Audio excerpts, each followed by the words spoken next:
ये किसी Hollywood film का सीन नहीं, बल्कि ये तिब्बत और नेपाल के रसुआगढ़ी बॉर्डर क्रॉसिंग की तस्वीर है। ये वही जगह है जहां से कैलाश मानसरोवर जाने वाले भारतीय श्रद्धालु तिब्बत में एंट्री लेते हैं।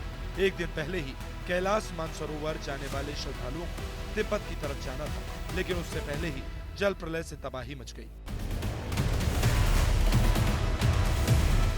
अब दूसरी तस्वीर देखिए। तिब्बत और नेपाल बॉर्डर पर जब तबाही ने अचानक दस्तक दी, तब वहां बड़ी संख्या में लोग मौजूद थे। मौत सामने आता देख लोग भागने लगे। जो जहां था वो वहीं भागा, लेकिन कुदरत के इस क्रोध के आगे किसी की नहीं चली। जो बसें पार्किंग में खड़ी थी वो सैलाब में समा गई। जो लोग भाग रहे थे वो सब इस सैलाब में फंस गए। अब देखते हैं नेपाल पहुंचे हमारे सहयोगी की ग्राउंड रिपोर्ट। त्रिशूली ने जिस तरह सैलाब फैलाया है, और सबसे बड़ी मुश्किल क्या है, अब यहाँ पर ना सड़क मार्ग आपको मैं अगर बताऊं कि मैं किन रास्तों से आया, पहाड़ों की सबसे ऊंची चोटियों से होते हुए, उन पहाड़ों के ऊंचे इलाकों से होते हुए काठमांडू की पूरी वैली पार करते मुझे यहाँ तक पहुंचना पड़ा। आमतौर पर जो 2 घंटे का रास्ता होता है वो पूरी रात ट्रैवल करते हुए तब मैं नोवाकोट पहुंच पाया हूँ। सड़कें बंद है क्योंकि त्रिशूली के सैलाब में सड़कें उसका शिकार हो चुकी हैं। और उसी के साथ साथ वैली देखिए, 14 से 15 हेलीकॉप्टर्स की मदद ली जा रही है इवैक्यूएशन रेस्क्यू के लिए, लेकिन ये वैली बार बार पैक हो जा रही है। और ऐसे में जो एयर ऑपरेशन है, सर्च एंड रेस्क्यू, क्योंकि अभी प्राथमिकता है सर्च एंड रेस्क्यू, और इसी के साथ जो जीवित लोग हैं जहां जिनके एसओएस मिले। अगर आपको याद हो, नीचे से जैसे त्रिशूल का आवेग बढ़ा, लोग इस तरह के रास्तों से ऊपर भागे, और जो पहाड़ी इलाकों थे इन सारे इलाकों से वहां पर छुपने की कोशिश कर रहे थे, एसओएस मैसेजेस भेज रहे थे कि हम यहां से जाएंगे, क्योंकि डाउन स्ट्रीम में सबसे ज्यादा नुकसान हुआ है। और इसीलिए इन रास्तों से, पहाड़ों से होते हुए हम जल्दी उस जगह पर पहुंचने की कोशिश कर रहे हैं जहां त्रिशूली का वो प्रवाह और वो वेग दिखाई पड़ेगा जिसके लेकिन सबसे बड़ी मुश्किल क्या है इस राहत बचाव ऑपरेशन में कि आप एयर सॉर्टी जो है वो लिमिटेड है।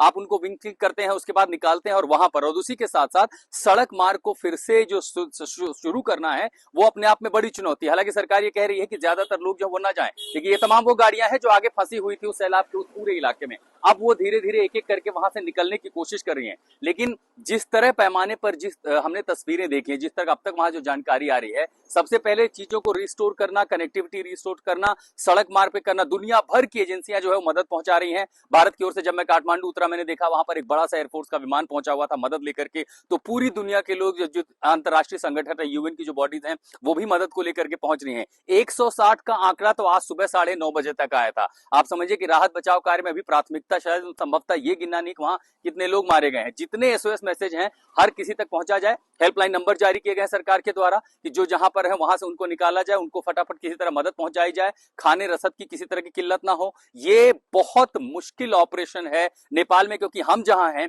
ये बिल्कुल हिमालय का सबसे ऊंचा इलाका है और एयर रेडियस में ज्यादा, ये बर्फ के नीचे दरअसल वो बर्फीली चोटियां हैं। और यही अगर एयर रेडियस में आप जाएंगे तो सिर्फ कुछ मिनटों की सॉर्टी में आप तिब्बत के प्लेटो पे पहुंच सकते हैं। तो आप समझिए कि ऐसे दुर्गम क्षेत्र में इतना बड़ा अभियान चलाना अपने आप में जो है कहते बहुत बहुत ही मुश्किल कार्य है। अब नेपाल के रसुआ में भोटे कोसी नदी में बने हाइड्रो पावर प्रोजेक्ट के हालात देखिए। जिस वक्त सैलाब ने तांडव मचाया, उस वक्त प्रोजेक्ट में कई लोग काम कर रहे थे। मौत को सामने आता देख वो भागे, चीख चिल्लाहट सुनकर वो दौड़े। वहाँ जेसीबी खड़ी थी, गाड़ी भी मौजूद थी, लेकिन इन तूफानी लहरों ने सब कुछ एक पल में खत्म कर दिया।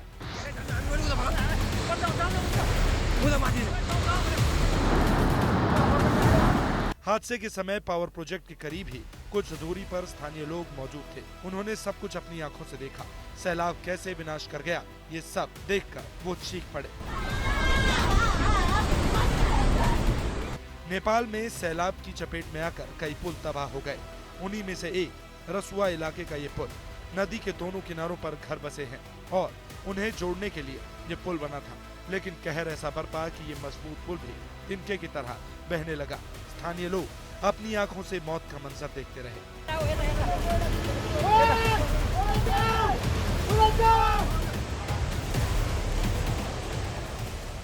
नेपाल ने हाल के बरसों में ऐसी तबाही नहीं देखी। वैसी त्रासदी की गवाही दे रही हैं ये तस्वीरें। तबाही मचते सैलाब की जद में ये इमारत भी आ गई। मलबे और पानी की रफ्तार ने इमारत को तबाह कर दिया और अपने साथ बहा ले गए।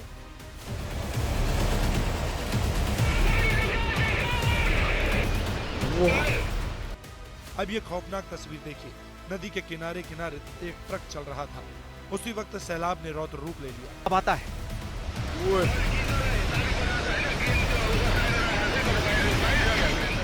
ये देख वहां ऊंचाई पर मौजूद लोगों में चीख पुकार मच गई। हालात ऐसे थे कि वो चुपचाप बेबस होकर तबाही का मंजर देखते रहे।